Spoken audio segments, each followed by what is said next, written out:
Olá, estamos no século XXI. Praticamente tudo mudou com o passar do tempo. O modo como nos comunicamos, o modo como nos locomovemos e até mesmo o modo como comemos foi se alterando. Estamos em um mundo em constante transformação. Mas você já parou para pensar um pouquinho como essas mudanças aconteceram? E que papel essas coisas assumiram hoje? E mais, o que serão delas daqui para frente? É essa a nossa missão, mostrar toda essa relação histórica de diversos temas para melhor compreendê-los. Começa agora o Linha do Tempo.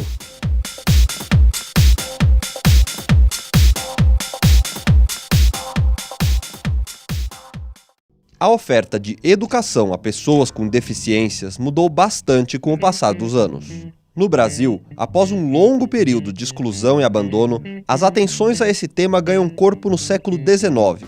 Em 1854, ocorre a criação do Instituto dos Meninos Cegos, hoje Instituto Benjamin Constant, e 3 anos depois, do Instituto dos Surdos Mudos, atual Instituto Nacional de Educação de Surdos, ambos na cidade do Rio de Janeiro. O perfil, contudo, era muito mais voltado às deficiências visuais e auditivas, continuando a excluir as limitações físicas e, principalmente, as intelectuais. Tal cenário começou a mudar apenas a partir de meados do século XX, quando inicia-se a articulação de uma política de educação especial. É nessa época que surgem instituições como a Sociedade Pestalozzi do Brasil e a APAE. Em 1969, o Brasil contava com mais de 800 escolas especializadas na educação de pessoas com deficiência intelectual. Na década de 80, a educação especial começa a ganhar o caráter de inclusão. O primeiro passo para isso é em 1988, com o artigo 208 da Constituição Brasileira, que garante o atendimento, preferencialmente na rede regular de ensino, aos indivíduos que apresentam deficiência. Em dezembro de 1996, é publicada a Lei de Diretrizes e Bases da Educação Nacional, 9.394. O texto confirma que a educação especial deve ser oferecida preferencialmente na rede regular de ensino e deve haver serviços de apoio especializado. E para falar sobre educação inclusiva, conversamos com Vera Lúcia Capellini.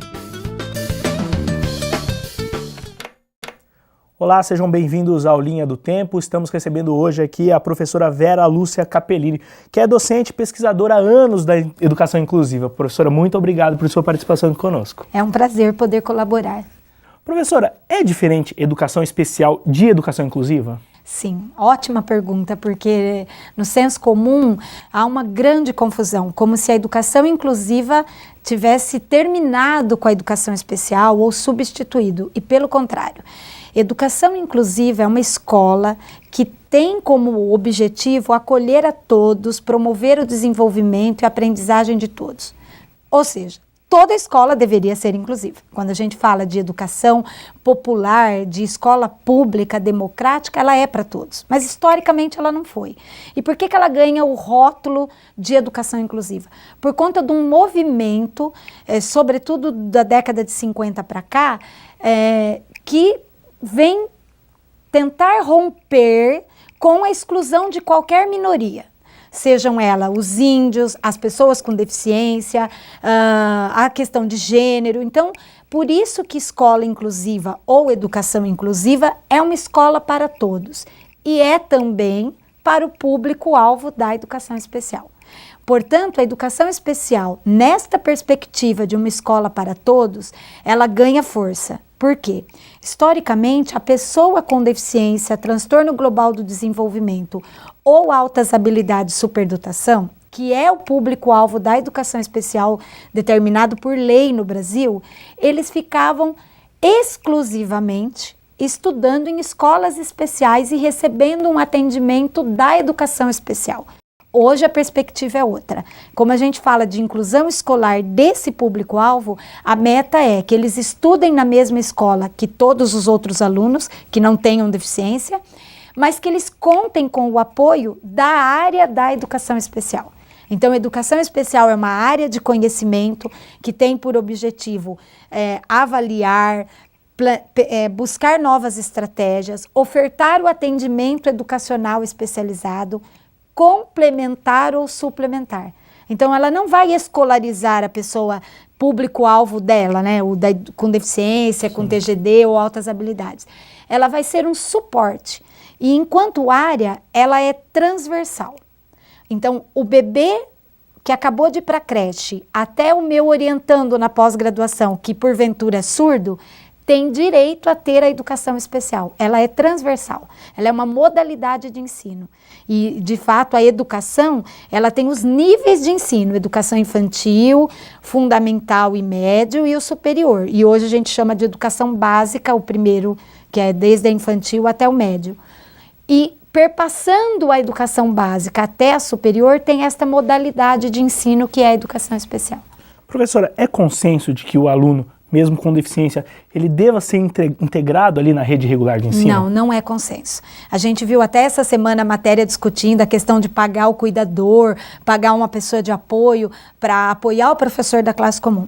Não é consenso nem no Brasil e nem no mundo. Ok? Então, isso não é consenso. Mas o que é consenso? Que, por direito, nós somos iguais porque somos diferentes. Então, enquanto princípio ético, moral, é consenso na literatura do mundo que o melhor ambiente para que todos aprendam, sejam escolarizados, convivam, é no ambiente que qualquer pessoa está. Porém, na estrutura que nós temos hoje, e aí como pesquisadora, que diverge de alguns outros pesquisadores, hoje a escola, da forma como ela está estruturada, seja nas suas políticas, seja na sua estrutura mesmo organizacional, pedagógica, e na cultura, ela ainda não é o melhor ambiente para aqueles que a gente pode considerar assim, mais comprometidos, que tenham, de repente, necessidade de uma alimentação, por exemplo, por sonda. Então, não é que ele não tem direito. Na realidade, o princípio é, todos têm. A escola que está aí hoje não proporcionaria uma integridade física, de dignidade humana para todos. Mas seriam raros os casos que, na conjuntura atual, sob o meu ponto de vista e de alguns pesquisadores, ainda não se beneficiam da escola comum. Mas quando a gente fala que seria alguns casos, é para que as pessoas entendam que, vamos supor, de cada 100 pessoas, público-alvo da educação especial, uma minoria, 2 ou 3 casos. Porém, pensando estatisticamente, a curva ainda está ao contrário. A maioria não está na escola comum. Tá? Esse é um mito ainda. A senhora falou alguns pontos. A própria estrutura física da escola barra a inclusão? Barra. Por exemplo, um aluno que é cadeirante e ele quer participar e tem direito de participar da quadra, de todos os ambientes. Esta escola tem que derrubar as rampas para que ele esteja lá. É uma barreira arquitetônica. Entendi. E se preciso for, ele tem que entrar na justiça para que essa escola mude imediatamente para que ele esteja lá. Então, esse, na minha concepção, que demanda uma mudança de barreira física, ele tem que estar lá. Toda criança que nasce hoje, eu e alguns pesquisadores no mundo, a gente vem defendendo que nenhum mais seja excluído. Então, nasceu um bebê com uma deficiência muito comprometida. Por que levar o recurso para ele para uma escola separada? Se o problema é o recurso, eu levo o recurso para a escola que eu tenho. E aí essa escola vai se modificar com a entrada dele, o recurso vai para lá. Agora pensa num adulto com 18 anos que viveu a vida toda num ambiente mais segregado, sim, que tem um aparelho próprio para ele, que às vezes está numa cama, que não tem uma comunicação verbal, que tem uma deficiência intelectual, que às vezes é até difícil de conseguir avaliar o quanto ela é comprometida. Aí eu tiro ele de uma escola especial, por exemplo, e coloco numa classe comum. Ele tem que ser matriculado na faixa etária dele. Então, ele não vai lá para os pequenininhos. Certo. Ele vai para um ambiente de 18, 17, se é a idade dele. Isto equivaleria ao ensino médio, quase indo para a faculdade. No ensino médio, a escola está trabalhando com 45 alunos, com conteúdos abstratos, que pressupõem leitura e escrita. Então, eu estaria ferindo a dignidade desse aluno, fazendo uma inclusão dessa forma agora, dessa natureza. Forçado, né? Isso. Agora, se é um aluno que a gente teve o prêmio Nobel da Física lá, que é altamente comprometido, sim, no motor, ele nasce hoje e ele tem oportunidade da gente equiparar, e equiparar é oferecer recursos de tecnologia assistiva desde bebê, e ele vai para a escola comum desde bebê, esta escola se modifica de tal forma que ele faz parte, ele está integrado naquele ambiente. Então, eu não estou ferindo a dignidade dele. Agora, trazer para um ambiente que não está e que ele próprio, vamos supor, que não tenha a questão da leitura, da escrita, um comprometimento muito acentuado, que não tenha comunicação. E aí a escola não tem comunicação alternativa, né? Ele é uma pessoa que precisa do cuidador o tempo todo. Devia ter começado lá atrás. Lá atrás. Então, para esses casos, e é difícil até limitar qual caso.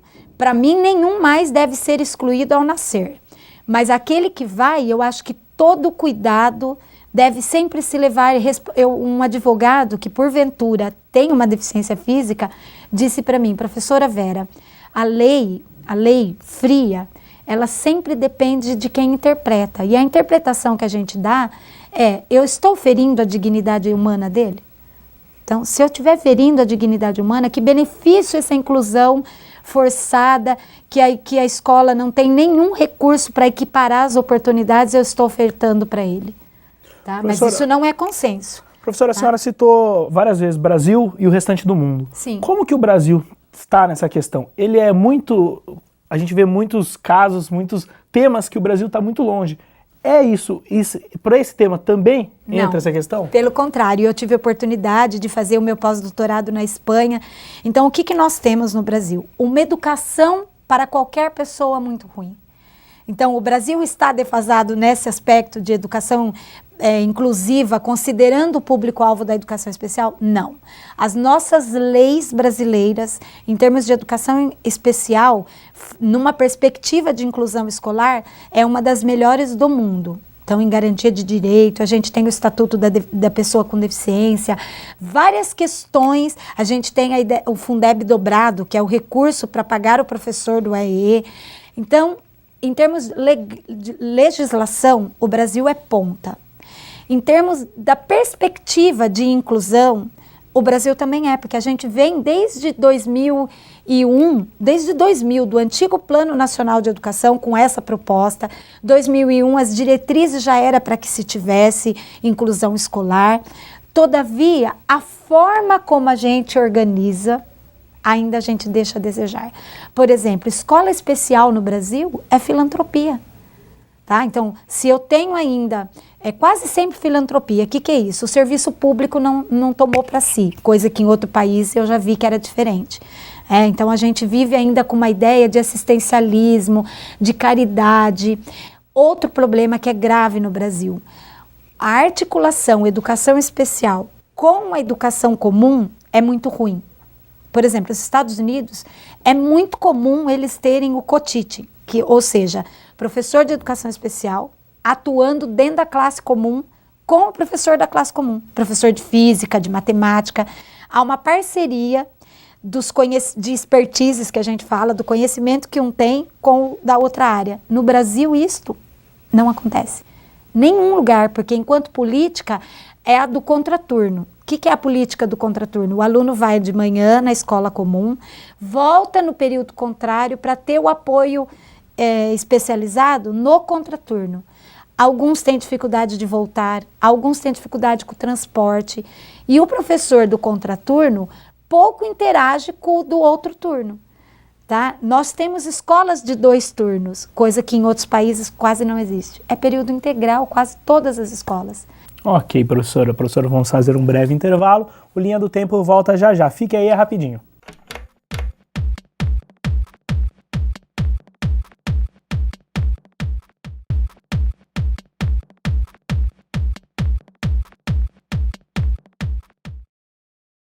No bloco anterior do Linha do Tempo, você conferiu um pouco da evolução da educação a pessoas com deficiência. Hoje, percebe-se que a educação inclusiva está ainda em processo de constante construção. Nesse contexto, surgem estratégias como o atendimento educacional especializado, que visa complementar a formação do aluno por meio da disponibilização de serviços, recursos de acessibilidade e ferramentas que eliminem as barreiras. Outra estratégia é a presença de um segundo professor na sala de aula, ou mesmo na elaboração do planejamento. Para discutir essas possibilidades, continuamos nossa conversa com Vera Lúcia Capellini.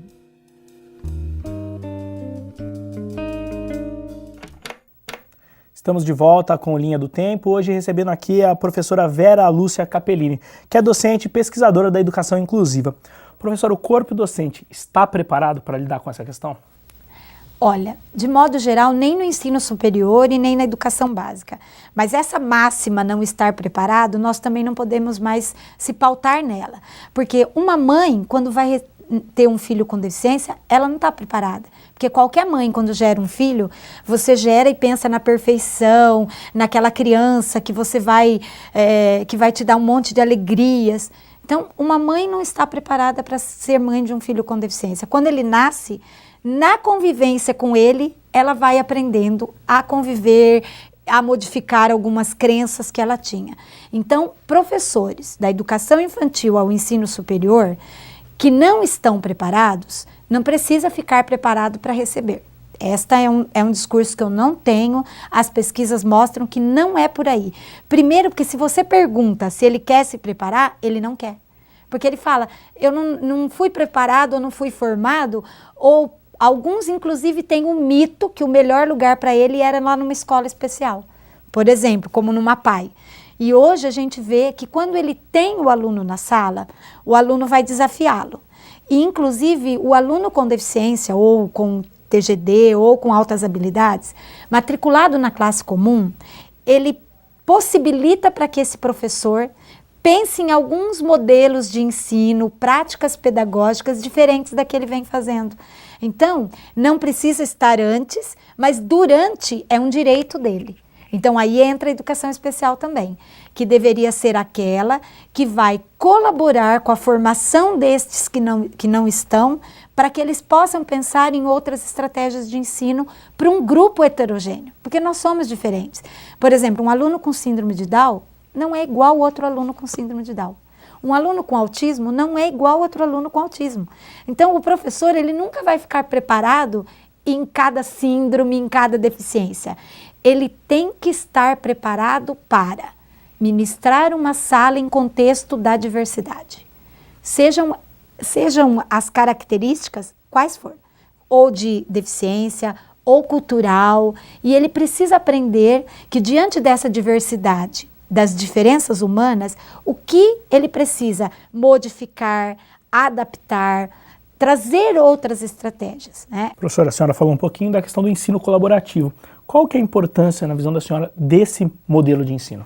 Olha, não só nos Estados Unidos, mas em outros países, este modelo de ensino é o que as pesquisas vêm apontando, que é uma grande possibilidade da inclusão escolar ser bem sucedida. Então, enquanto princípio ético, a gente já sabe que é direito, mas aí não é só colocar lá, todos precisam aprender.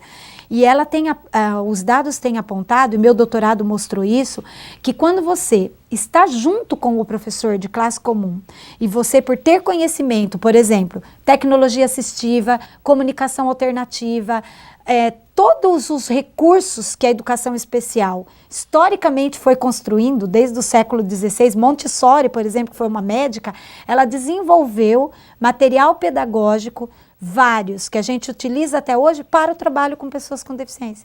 Então, usar os recursos da área da educação especial em conjunto, seja na sala de aula ou no planejamento dessas aulas, a literatura vem apontando como uma das melhores estratégias que beneficia não só o aluno com deficiência, toda a turma. Tá? Então eu vejo como, e no Brasil, para não ficar só no pessimismo que não é possível, o Espírito Santo, o município de Vitória, conheceu o meu doutorado e a secretária de Educação colocou como política pública o ensino colaborativo. São Carlos, a partir de 2013, então é bem recente, sim, contratou professores por concurso público de ensino colaborativo. Então, ele não extinguiu a sala de recurso no contraturno, mas ele contratou alguns para já ir trabalhando dentro da sala de aula comum com o professor da classe comum. Então, dizer que já é uma política para o país, ainda não. Mas que não existe no Brasil, também é mentira, porque já tem algumas experiências fazendo contratação de professor de educação especial no modelo do ensino colaborativo, que nada mais é do que o professor de educação especial, com a sua expertise, o seu conhecimento, planejando, desenvolvendo e avaliando estratégias cujo foco não é o aluno com deficiência, mas toda a turma que tem um aluno com deficiência ou com TGD ou o grupo. O foco é o grupo, é como promover a aprendizagem de uma sala heterogênea na qual tem um aluno público-alvo da educação especial. Professor, onde que entra o atendimento educacional especializado nesse contexto? Olha, é o AE, né? AE. Então, o Brasil, desde 2008 para cá, ele tem uma política de educação especial na perspectiva da educação inclusiva. Certo. Cuja principal mudança na escola, nesta política, foi a garantia do atendimento educacional especializado em quase toda a escola. Ainda não é verdade que tem em toda a escola. A política de 2008 para cá colocou como meta que toda escola tenha o atendimento educacional especializado. Eu vejo como um grande avanço para o país. E aí, qual é os entraves para que ele de fato, seja benéfico para todo aluno público-alvo da educação especial? Primeiro entrave. Como ele só pode ser ofertado no contraturno, a articulação entre os dois professores. Então, é um entrave. Essa conversa, esse diálogo, Esse diálogo entre o da comum e o da especial. Outra dificuldade, de alguns pais, inclusive do aluno ir no contraturno. E eu vejo como um entrave a formação do professor do AE. Porque com a extinção das habilitações, né, e é importante que aqueles que estão nos ouvindo saibam que até 2006 a gente tinha habilitações nas áreas. O que é isso? Eu fiz pedagogia, por exemplo, e eu me habilito em deficiência auditiva, visual, intelectual e física, nas 4 áreas. Elas foram extintas por uma política de formação de professores que acabou com as habilitações também de gestão escolar, entre outras. Hoje eu formo pedagogo em 4 anos e esse pedagogo pode, teoricamente, transitar na educação infantil, no EJA, que é para pessoas adultas, para as pessoas com deficiência, na educação indígena, na educação do campo, na gestão. É muito para ele. E coisas que em outros países não são assim, né? A gente vê que a formação é por nível, por exemplo. Eu formo um professor de educação infantil, eu formo um professor de educação especial, eu formo um professor dos anos iniciais. O Brasil, não. Então, eu penso que isso foi um retrocesso. E para eu ofertar o AE, como eu vou ensinar braille para um cego que tem direito de aprender o braille se eu não sei? Quem vai formar esse professor que precisa saber braille, que precisa saber libras? Porque libras, por exemplo, para o surdo, ela é a primeira língua. É um direito dele de ter libras e de ter a língua portuguesa como segunda língua, porque é a brasileira. Então, esse professor que está ofertando o AE tem tido muita dificuldade, porque agora a ele tem ficado cursos de especialização, quase sempre aligerados, 360 horas, muitas vezes na modalidade à distância, e eu não estou aqui dizendo que modalidade à distância não é bom, mas quando ela não é ofertada de qualidade, quando é esses cursos que às vezes visa mais o mercado e não a qualidade, ele faz um curso que não o capacita para ser esse professor especializado. E aí o aluno que está tendo o AE, que é em decorrência da política de 2008, ele está tendo um serviço que nem sempre é de qualidade. Então eu falo que o AE é um direito, ele ainda não existe em toda a escola, e quando ele existe, ele precisa ser melhor estruturado, tanto na formação do professor que vai atender o aluno com deficiência no AE, quanto na articulação com os professores de classe comum. Então, mais uma vez, no papel, ótimo, né? Mas na prática... Sim, as pesquisas mostram, eu fiz parte do Observatório Nacional de Educação Especial, que é uma pesquisa muito grande, de 4 anos, que envolveu pesquisadores, 26 pesquisadores de todo o Brasil. As federais entraram com pesquisadores de cada federal, e no caso do Estado de São Paulo, da USP e da Unesp. E nós acompanhamos como está a implementação do AEE por esse país, que é tão grande e tão diverso.